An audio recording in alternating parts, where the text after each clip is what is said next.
Sir ಅಂದ್ರೆ ನಿಮ್ಮ ಇಲ್ಲಿವರೆಗೂ ಸಿನಿಮಾಗಳಲ್ಲಿ ನೋಡದೇ ಇರುವಂತ ಕೆಲವು ವಿಷಯಗಳು ಈ ಸಿನಿಮಾದಲ್ಲಿ ಬಂದವು.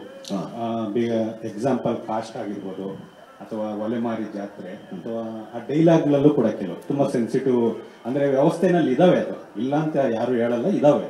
ಬಟ್ ಆ ವಿಷಯಗಳು ನೀವು ಬಂದಾಗ ನಿಮ್ಗೆ ಈ ತರ ಬೇಡ ಅಥವಾ ಬೇಕು ಅಂತ ಏನಾದ್ರೂ ಒಂದ್ ಸ್ವಲ್ಪ ನಿಮ್ಗೆ ಅನ್ಸಿದ್ದಿತ್ತ ಕತೆ ಕೇಳಬೇಕಾದ್ರೆ? ಸರ್ ನಾನು ಆಕ್ಚುಲಿ ಒಂದು ಚಂದಮಾಮ ಕತೆ ಹತ್ರ ಕೇಳ್ತೀನಿ ಸರ್. ಈ ಊರಲ್ಲಿ ಒಬ್ಬ ರಾಜ ಇದೆ, ಹಿಂಗಿತ್ತು ಅಷ್ಟೇ ಕೇಳ್ತೀನಿ ಸರ್. ಅದಾಗ್ಬಿಟ್ಟು ಚೆನ್ನಾಗಿದೆ, ಒಂದೊಳ್ಳೆ ಮೆಸೇಜ್ ಇದೆ. ಸೊ ಇದನ್ನು ಹೇಳಬೇಕು, ನಾನು ಹೇಳಬಾರ್ದು ಅಂತ. ಈಗ ಮಾಸ್ಟರ್ ಅಷ್ಟು ಚೆನ್ನಾಗಿ ಬರೀತಾರೆ. ಇವತ್ತು ಆ್ಯಕ್ಚುಲಿ ತುಂಬ ಜನ ಮಾತಾಡೋದೇನು, ಗಂಡ್ಸಾದ್ರು ಬೇವು ಸುರಿಸ್ಬೇಕಲ್ಲ, ಜೊಲ್ ಸುರಿಸ್ಬಾರ್ದು. ಬಟ್ ಅರ್ಥ ಎಷ್ಟಿದೆ ಅದರಲ್ಲಿ, ಅದು ಬ್ರೀಫಾಗಿ ಹೇಳ್ಕೊಡೋದ್ರೆ ಅದ್ರ ಮೇಲೆ ಒಂದು ಸಿನಿಮಾ ಮಾಡ್ಬೋದು ಕೂತ್ಕೊಂಡು. ಸೊ ಆ ಥರ ಇದ್ದಾಗ ಅಷ್ಟು ಹೇಳಿದ್ರೆ ಸಾಕಲ್ಲ, ಅರ್ಥ ಆಗುತ್ತಲ್ಲ ಎಲ್ರಿಗೂ. ಸೊ ಅದನ್ನು ಕೇಳ್ಬೇಡ ಆಮೇಲೆ ಆಮೇಲೆ ಇದನ್ನು ಹೇಳ್ಬೇಕು ಹೇಳ್ಬಾರ್ದು ಅಂತಲ್ಲ, ಯಾಕಂದ್ರೆ ನಡೀತಾರ ಕಥೆಗಳ್ತಾನೆ. ಸೊ ಅದ್ರ ಮೇಲೆ ಅಷ್ಟೇ.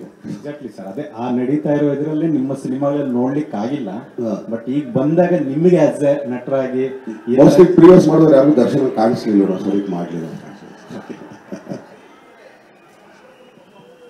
ಸರ್. ಐದು ಕಡೆ ನಾನು ನೋಟಿಸ್ ಮಾಡಿರೋಂಗೆ ಅದ್ಭುತವಾದಂಥ ಪರ್ಫಾರ್ಮೆನ್ಸ್ ಇದೆ.